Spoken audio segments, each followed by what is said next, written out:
All right, everybody, seems like we are going places.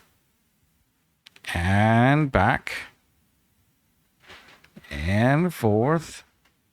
And back and forth and back and forth. And it's working properly now. All right.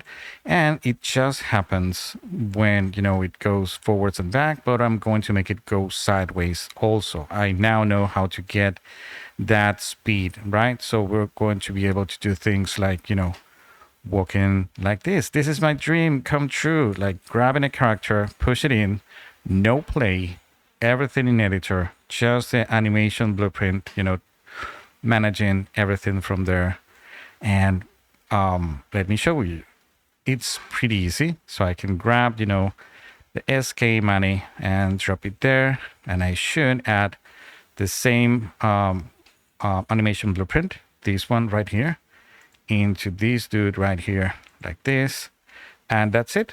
It's going to start, working right away.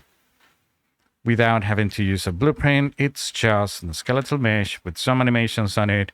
You assign the animation blueprint class, and you're going to have a character that you can animate just by dragging it. And you're going to be able to put keys, and he's going to go and then stop, and then he can go back, and then he would be able to go forward. It's that easy, right? Bye.